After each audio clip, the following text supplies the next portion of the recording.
মাথা খারাপ হয়ে যাবে। মেহরাব ভাই এখন আসে, মিনহাজ ভাই আসে, মুশফিকিন ভাই আসেনি, আরো সব আছে। কথা বুঝতে পেরেছে?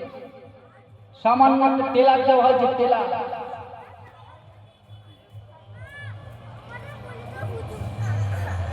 আমার মূল উদ্দেশ্য হচ্ছে, আমাদের উলামা আমাদের সভা হচ্ছে দাদা হুজুরের মূল নীতি, মূল আদর্শটাকে প্রতিটি দাদা হুজুর প্রেমিকে মানুষের অন্তরে অন্তরে পৌঁছে দেওয়া। জোরে বলেন না সুবহানাল্লাহ।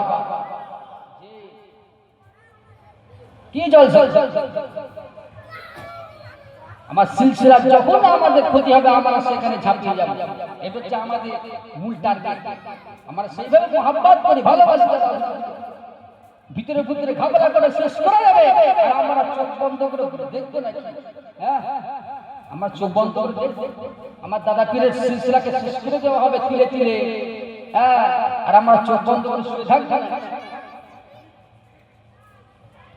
এই যে জলসা হচ্ছে, জলসাগুলো কে প্রতিষ্ঠিত করে গেছে বলে? কোন আকীদার মানুষরা এই জলসা প্রতিষ্ঠিত করে গেছে বলে? কোন দলমতের মানুষ করে দিয়ে গেছে? পশ্চিম বাংলা। এই পশ্চিম বাংলাতে এই যে জলসা হচ্ছে, এটা হচ্ছে আমার দাদা হুজুরের অবদান, দাদা হুজুরের অবদান। তবে তো আমাদের মুনশিরা করে খাচ্ছি। কথা বুঝতে পারছেন না?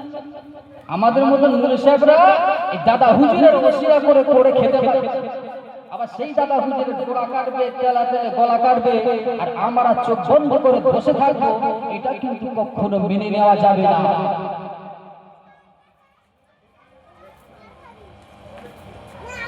তাই আমি আপনাদের সকলকে অনুরোধ করবো, ভাইজান এসেছেন, আলোচনা করবে। কথা বুঝতে পেরেছে তো? আমাদেরকে সকলকে মজলিসে আসতে, বাড়িতে বসে থাকলে বা হবে না। ভাইজান এসে দেখবেন, দেখলে মন খারাপ হবে না? কি হবে? চাঙ্গা হবে, যে চাঙ্গা হবে। তো সকলকে অনুরোধ করছি, আপনারা যারা বাড়িতে আছে, অযথা রাস্তায় ঘোরাফেরা করছেন, সকলে হাজির হয়ে যান। দরুদ শরীফ পড়ুন। আল্লাহুম্মা সাল্লি মাওলানা মুহাম্মদ আলা আলি মাওলানা মুহাম্মদ। আল্লাহুম্মা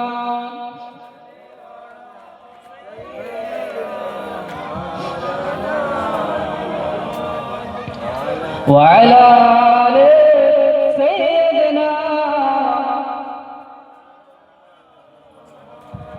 बोलो मदीना मदीना मदीना, बोलो मदीना मदीना मदीना, बोलो मदीना मदीना मदीना, बोलो मदीना मदीना मदीना, बोलो मदीना मदीना मदीना, बोलो मदीना मदीना मदीना। न कलीम का तसव्वुर, न ख्याल दूर सीना, न कलीम का तसव्वुर, न ख्याल दूर सीना। मेरी आरज़ू मोहब्बत, मेरी आरज़ू मोहब्बत, मेरी जुस्तजू मदीना। बोलो मदीना मदीना मदीना, बोलो मदीना मदीना मदीना, मेरा दिल तरफ रहा है, मेरा जल रहा है सीना, मेरा दिल तरफ रहा है, मेरा जल रहा है सीना। के दवा वही मिलेगी, के दवा वही मिलेगी, मुझे ले चलो मदीना। बोलो मदीना मदीना मदीना, बोलो मदीना मदीना मदीना, बोलो मदीना मदीना मदीना, बोलो मदीना मदीना मदीना। नहीं मालूम जब क्या है, मैं गरीब हूँ यही ना। नहीं मालूम जब क्या है, मैं गरीब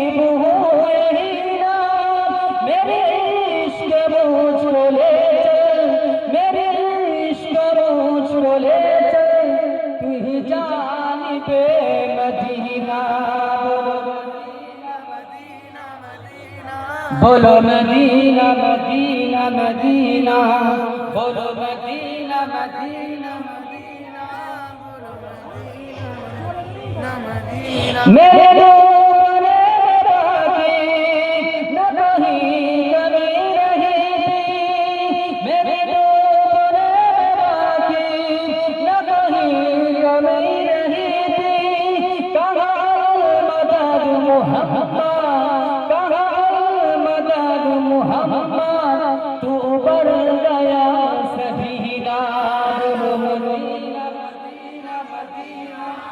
बोलो मदीना मदीना मदीना बोलो मदीना मदीना मदीना मुझे दर्द सोचे मेरा है वही जहां में मुझे दर्द सोचे मेरा है वही जहां में मैं अभी पुकारी लूंगा मैं अभी पुकारी लूंगा नहीं दूर है मदीना बोलो मदीना मदीना मदीना बोलो मदीना मदीना मदीना बोलो मदीना मदीना मदीना तस्वीर मुस्तफा जो नजर आ रही है दिल में तस्वीर मुस्तफा जो नजर आ रही है दिल में मैं सोचता हूँ दिल में मेरा दिल है या मदीना बोलो मदीना बोलो मदीना मदीना मदीना बोलो मदीना मदीना इन दो मंजिलों की मेरे दो में खो गया हूँ इन दो मंजिलों की मेरे दो में खो गया हूँ कभी रूबरू है काबा कभी रूबरू है काबा कभी सामने मदीना बोलो मदीना मदीना मदीना बोलो मदीना मदीना मदीना मुझको बोला हर निशान से बहदे मुझको बोला हर निशान से बहदे दोनों जहां में महला दोनों जहां में महला सरदार का पसीना बोलो मदीना मदीना मदीना बोलो मदीना मदीना मदीना बोलो मदीना मदीना मदीना बोलो मदीना मदीना मदीना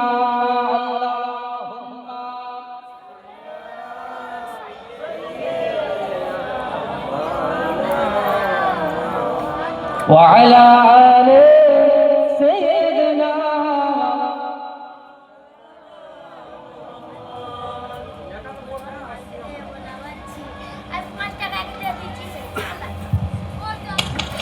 আমার প্যার ভাইরা জওয়ান যুবক ভাইরা মুরব্বি আল্লাহ পাক আমাদেরকে পৃথিবীর জমিনে পাঠিয়েছে আল্লাহ পাকের ইবাদত করার জন্য উলিল আমাল হাক্কান আলিম হযরতদের আনুগত্য করার জন্য এবং আল্লাহর রাসূলের আনুগত্য করার জন্য প্রথম কাজ হচ্ছে আল্লাহর ইবাদত দ্বিতীয় কাজ হচ্ছে আল্লাহর রাসূলের আনুগত্য করা এবং তৃতীয় কাজ হচ্ছে হাক্কান আলিম দ্বীন ওলি গৌসদেরকে অনুকরণ করা অনুসরণ করা আনুগত্য করা আমরা পীর মানওয়ালা মানুষ আমাদেরকে মানতে হবে না মানলে কোনো রাস্তা আছে বা রাস্তা আছে রাস্তা কি রাস্তা আমাদেরকে বার করে দিবে কত বুঝতে পেরেছি রাস্তা আমাদেরকে বার আমাদের রাস্তা বন্ধ করার জন্য পরিকল্পনা করা এই যেমন অসীম সরকার কোরআনের অপব্যাখ্যা করলেন,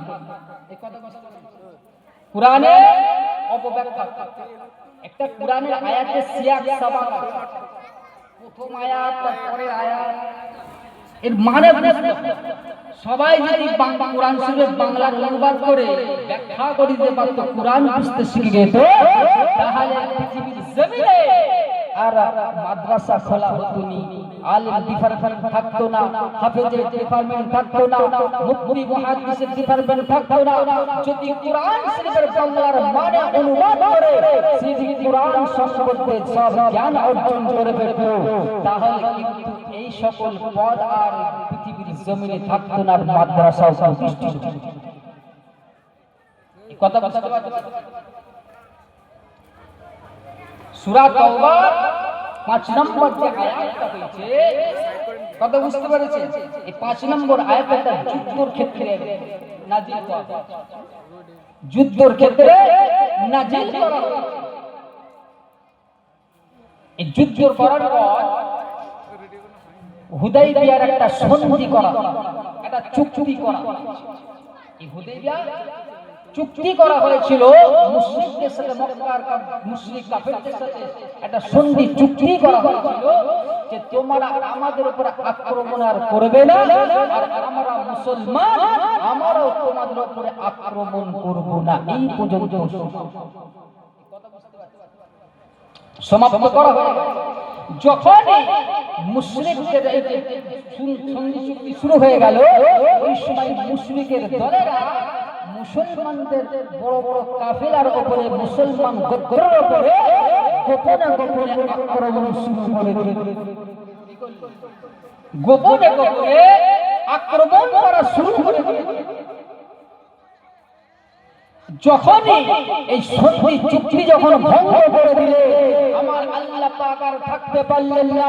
আমার আল্লাহ পাক হযরত জিবরাইল আলাইহিস সালাতু সালামের মাধ্যমে তেনার হাবিবুল্লাহর নিকটে কোরআনের আয়াত নাযিল করে দিল তাদের জন্য। এই কথা নিষিদ্ধ যে 4টি মাস ছিল, এই মাসেতে যুদ্ধ করা নিষিদ্ধ ছিল। এই নিষিদ্ধ মাসে তো মুশরিকের দলেরা, কাফেরের দলেরা তারা মুসলমানদের উপর জুলুম করেছে। এই জুলুম করার কারণে, সন্ধি চুক্তি ভঙ্গ করার কারণে আমার আল্লাহ পাক আর থাকতে না পেরে তাদের ব্যাপারে কোরআনে আয়াত নাযিল করে আল্লাহর রাসূলকে আমার আল্লাহ পাক জানান। সে আয়াতটা হচ্ছে ফাইদান সালাকাল আশহুরুল হুরুম ফাকতুলুল মুশরিকিনা হাইসু ওয়াজাদতুহুম ওয়াহজুরুহুম ওয়াহসুরুহুম ওয়াকউদু লাহুম কুল্লা মারসাদ ফাইন তাবু ওয়া আকামুস সালাতা ওয়া আতুজ যাকাত ফাকাল্লু সাবিলা ইন্নাল্লাহা গফুরুর রাহিম। এই আয়াতের মানেটা আপনাকে বুঝতে হবে ভালো করে। এই কথা বুঝতে পেরেছেন? মানে যদি না বুঝতে পারেন, সব সমস্যা সমাধান হবে।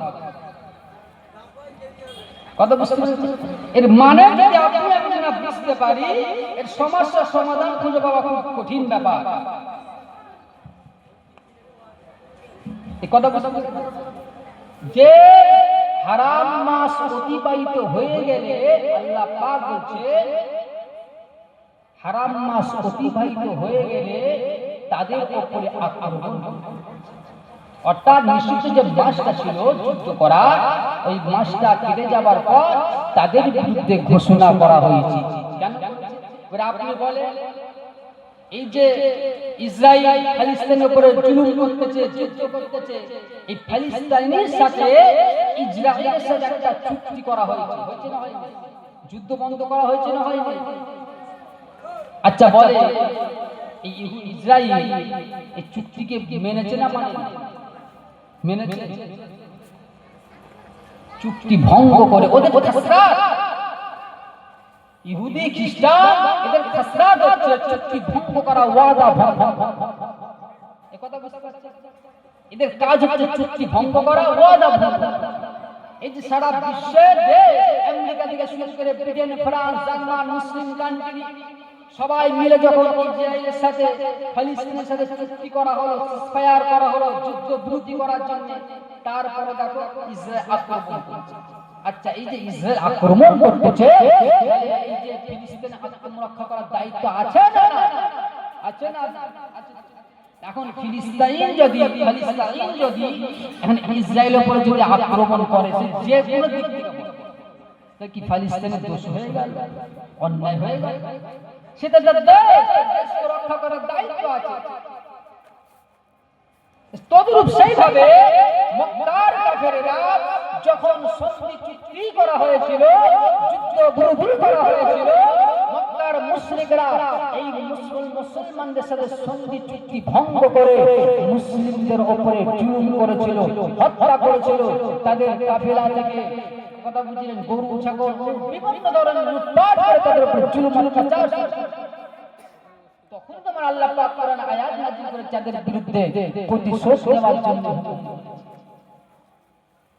আবার আল্লাহ পাক বলছেন, যদি তারা তওবা করে পরিবর্তন হয়ে যায় তাদেরকে তোমরা ছেড়ে দাও। তারা যদি নামাজ কায়েম করে, যাকাত প্রদান করে, তারা তওবা করে, তাদেরকে তোমরা বন্দী করো না, তাদেরকে ছেড়ে দাও। যদি আল্লাহ পাক কঠোরপন্থী হতে তাহলে তাদেরকে ছেড়ে দিতেন নাকি? ছেড়ে দিতেন? তো ওই যে আয়াতটা, ওই আয়াতটা যুদ্ধের ময়দান ওখানে পর্যন্ত সীমাবদ্ধ ছিল। তারপরে ওই আয়াতের মানে কিন্তু আর এখানে এটা বুঝতে হবে।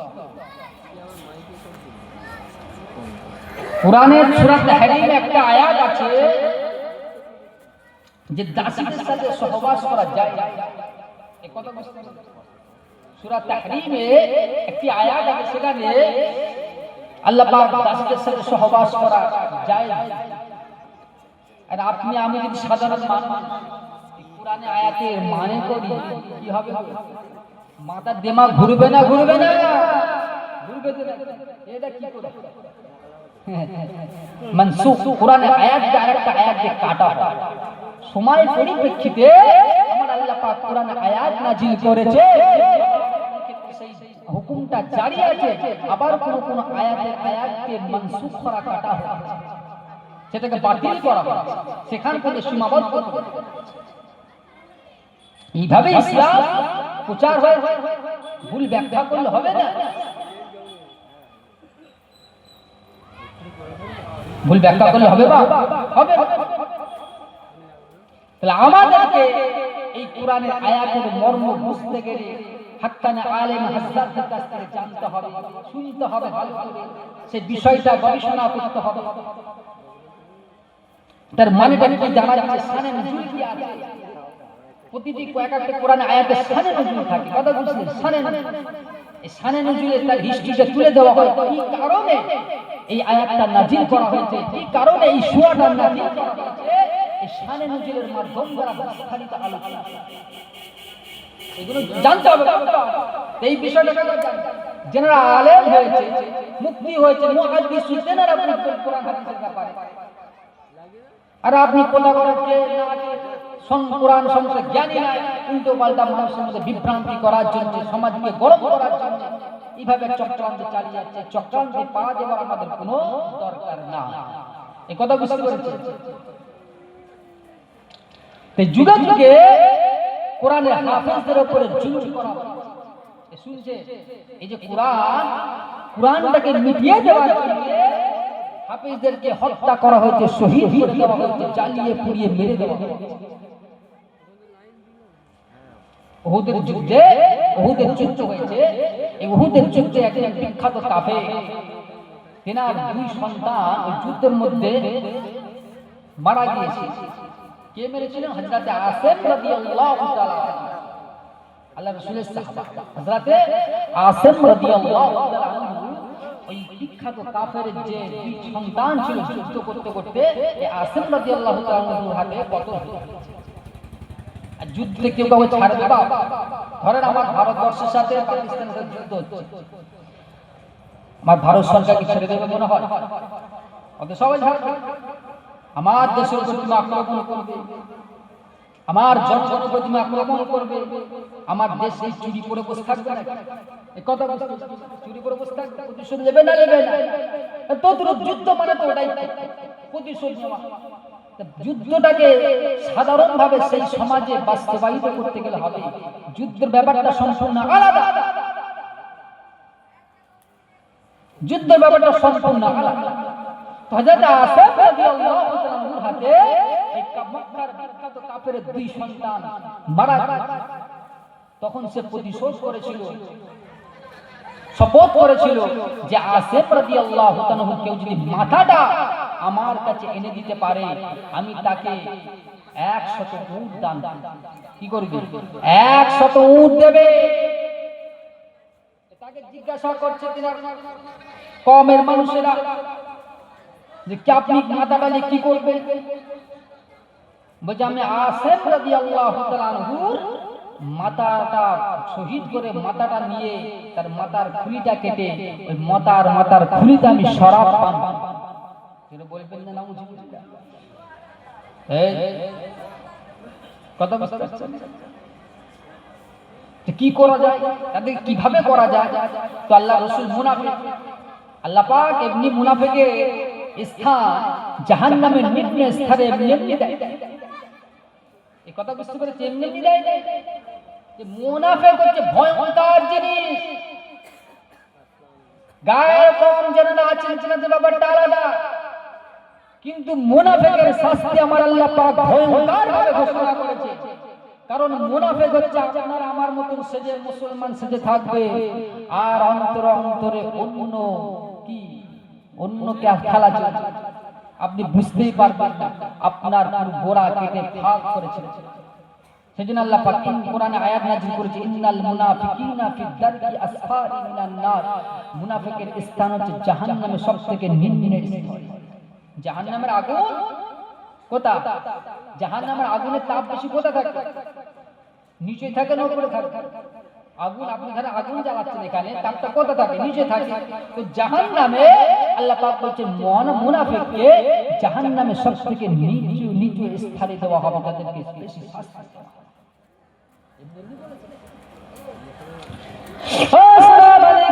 তরুণেরা যুবকেরা জিহে দাও, মুনাফিক হচ্ছে সমাজের জন্য ভয়ঙ্কর। মুনাফিক হচ্ছে আপনার আমার জন্য ভয়ঙ্কর। মুনাফিক হচ্ছে ইসলামের জন্য ভয়ঙ্কর। সেই কারণে আল্লাহ পাক মুনাফিকের শাস্তি বর্ণনা করেছেন। হযরত আসিম রাদিয়াল্লাহু তাআলা আনহু বদরের যুদ্ধের দিনে কাফের মক্কার বিখ্যাত কাফের দুই ছেলে নিহত হয়ে যায়। ওই সময় ওই কাফের সিদ্ধান্ত করলো, শপথ করলো, তিনার গোত্রের মানুষদেরকে ডেকে এনে বললো, এ আমার গোত্রের মানুষেরা, তোমরা যদি আসিম রাদিয়াল্লাহু তাআলার মাথাটা আমাকে এনে দিতে পারো, আমি তোমাদের বিনিময়ে 100 উপহার হিসাবে দেব। তোমরা যদি মাথাটা এনে দিতে পারো। তিনার গোত্রের মানুষেরা বললে, জাহাপানা আপনি মাথাটা নিয়ে কি করবেন? ওই সময় তিনি বললেন, আমি আসিম রাদিয়াল্লাহু তাআলার মাথার খুলিটা নিয়ে ওই মাথার খুলিতে আমি শরাব পান করিব। কিভাবে বলিয়েছে? মুনাফিক সেটিং করছে। কারণ আল্লাহ রাসূলের কাছে কত মুনাফিক ছিলেন জানেন? ভেস তুলেছিলেন। তো তাদের মধ্যে একজন বললেন, হুজুর আমি তো মুসলমান দাবি করে আল্লাহ রাসূলের নিকটবর্তী, তাহলে আমার দ্বারা সম্ভব হবে? এ কথা বুঝতে পারছেন? আমার দ্বারা সম্ভব হবে যে আসিম রাদিয়াল্লাহু তাআলা কি করে আমাদের গোত্রে নিয়ে আসা যায়। আসসালামু আলাইকুম তরুণেরা যুবকেরা শুনে রেখে দাও, ওই মুনাফিক আল্লাহ রাসূলের কাছে সালাম দিল, আসসালামু আলাইকা ইয়া রাসূলুল্লাহ, আসসালামু আলাইকা ইয়া হাবিবাল্লাহ। হুজুর আমাদের গোত্রেতে এখনো পর্যন্ত ইসলামের আলো পৌঁছায়নি, এখনো পর্যন্ত আমাদের গোত্রেতে একত্ববাদের দাওয়াতটা পৌঁছায়নি। হুজুর আপনি যদি আমার সাথে কিছু সংখ্যক হাফেজে কেরামদেরকে পাঠান, আপনি যদি আমাদেরকে আসিম রাদিয়াল্লাহু তাআলা কে পাঠান, তাহলে আমাদের দ্বারাই আমাদের গোত্রে ইসলামের আলোর দাওয়াতটা পৌঁছে যাবে। কিভাবে পাকাচ্ছে দেখি হুজুর। আমাদের গোত্রে এখনো ইসলামের আলো পৌঁছায়নি, কলেমার দাওয়াত পৌঁছায়নি। হুজুর আপনি কিছু হাফেজে কেরাম এবং খাস করে আসেম রাদিয়াল্লাহু তাআলা আনহুকে পাঠান, তারা গিয়ে কালেমার দাওয়াত দেবে, কথা বুঝলেন, ইসলামের প্রচার করবে, কুরআন শোনাবে। আল্লাহ রাসূল বলছেন আচ্ছা ঠিক আছে তাই হবে। আসেম রাদিয়াল্লাহু তাআলা কে ডাক, যা। রিয়াদ আছে 70 থেকে 100টা হাফেজে কিরামদেরকে হযরত আসেম রাদিয়াল্লাহু তাআলা এর সাথে পাঠিয়ে যা, যে ওই মহল্লা ওই গ্রামে গিয়ে কালেমার দাওয়াতটা পৌঁছে।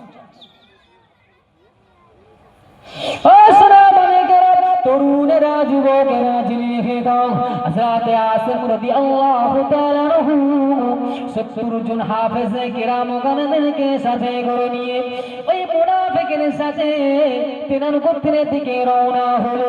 বিশাল বড় পথ হেঁটে হেঁটে হেঁটে যেতে লাগলেন। এমন সময় মরুভূমি প্রান্তরে একদল কাফেরা হাজির হয়ে যায়, হাতে তীর ধনুক নিয়ে হাজির হয়ে যায়। হযরত আসেম রাদিয়াল্লাহু তাআলা আনহু অবাক হয়ে গেলেন। হযরত আসেম রাদিয়াল্লাহু তাআলা আনহু দাঁড়িয়ে বললেন, ওই সময় মুনাফিক কাফেরকে বললেন, কি ব্যাপার? ওই মানুষগুলো হাতে তীর নিয়ে আমাদের নিকটে কেন আসে? ওই সময় মুনাফিক, ওই সময় তিনি বলতে লাগলেন, না না না, ওরা হচ্ছে আমাদের লোক, আপনাকে গাইড করার জন্য তারা এখানে এসেছে। কথা বুঝতে পারছেন? এখনো বুঝতে পারছেন না যে 70টা হাফেজে কেরামরা গিয়ে যাচ্ছে, এখনো বুঝতে পারছেন যে চালটা কি চলছে। যখনই তেনার একটা পাহাড়ের নিকটবর্তী হলে চতুর্দিক থেকে হুজুরদেরকে ঘিরে, আল্লাহ রাসূলের সাহাবা কিরামদেরকে ঘিরে, হাতে তীর ধনুক নিয়ে ঘিরে। হুজুর কি করবে? সংসনে হযরত আসেম রাদিয়াল্লাহু যেহেতু নেতৃত্ব দিচ্ছেন, তিনাদের সর্দার করে আল্লাহ রাসূল পাঠিয়েছেন, সংসনে হুজুর বুঝতে পেরে গেলেন যে এখানে কিছু একটা পরিকল্পনা চলছে, আমাদের বিরুদ্ধে ষড়যন্ত্র চলছে। সঙ্গে সঙ্গে হুজুর হুকুম করলেন যে পাহাড়টা তোমরা দেখতে পাচ্ছ, পাহাড়ের চূড়ায় সবাই উঠে পড়ো। হুজুরদের হাতে অস্ত্র শস্ত্র না, সামান্য কিছু তীর নিয়ে গেছে সাথে করে, সফরে যাচ্ছেন, তীর আছে, বাদ বাকিতে কিছুই না। আর জেনারা যে এসছেন 200-300 যে মানে কাফের দলের এসছে, এটা ষড়যন্ত্র করে এসছে হত্যা করার জন্য। তিনাদের হাতে অস্ত্র শস্ত্র আছে, এই ইতিহাসগুলো জানতে হবে। খালি মুসলমান মারতে যে মুসলমানের উপর দোষ চাপিয়ে দেয়, আর বাদ বাকি যারা যে মারছে এইগুলো কোনো খবর। ইসরায়েল যে এত বেগুনা মাসুম বাচ্চাকে মারতেছে, কটা মিডিয়া প্রচার করেছে বলেছে? হ্যাঁ, কটা মিডিয়া দেখিয়েছে, কটা মিডিয়া দেখেছে বলে? দেখা মানে আমি মারবো ভালো, তোমরা মারলে খারাপ, মানে আমার জন্য যায়, তোমার জন্য না যায়। এসব দোগলাপন্থী চলে নাকি? যে দোগলাপন্থী চলে, তুমি আমাকে চোখ দেখাবে, আমি কি চোখ নিচু রাখবো নাকি? আমারও চোখ আছে, আমিও চোখ দেখাতে পারি, ঠিক কি না? আমার চোখ আছে না? না, তোমার হয়তো বড় বড় চোখ আছে, আমার ছোট চোখ আছে। তুমি বড় করে দেখবে, আমি একটু মিট করে দেখবো। ভয় খাবার কিছু, ভয় খাবার কিছু আছে নাকি? চোখ দেখানো চলবে না, দেখা যাক কতটা আগিয়ে যাওয়া যায়। আসসালামু আলাইকুম তরুণেরা, যুবকেরা, জেনে রেখে দাও, বিশাল বড় ঘটনা। হযরত আসেম রাদিয়াল্লাহু তাআলা আনহুর কাফেলা হাফেজে কেরামদেরকে একে একে শহীদ করে দিতে লাগলেন। হযরত আসেম রাদিয়াল্লাহু তাআলা আনহু যখন বুঝতে পেরে গেলেন তেনাকে এখানে শহীদ হয়ে যেতে হবে, হুজুর আমার আল্লাহ পাকের কাছে ফরিয়াদ করতে লাগলেন, ও রব্বুল আলামিন, আল্লাহ পাক আপনার কাছে আমি দোয়া চাই, আপনি আমাকে বেইজ্জতি করবেন না, আপনি আমাকে অপমানিত করবেন না, আপনি আমাকে এখানে শহীদ করে দিন, আমি শহীদ থেকে কবুল করে নিতে রাজি। কিন্তু কাফের দলেরা যে চক্রান্ত করে আমার মাথাটা কেটে নিয়ে, আমার মাথার খুলিটা নিয়ে সারা পান করবে, এই জিনিস থেকে আপনি আমাকে হেফাজত করবেন। তাকবীর, নারে তাকবীর, নারে তাকবীর, নারে তাকবীর।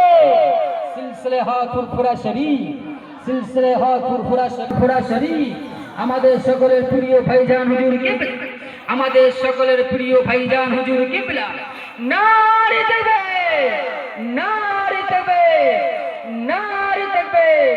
সিলসিলে হক ফুরফুরা শরীফ হিজবুল্লাহ, হিজবুল্লাহ, নারে তাকবীর।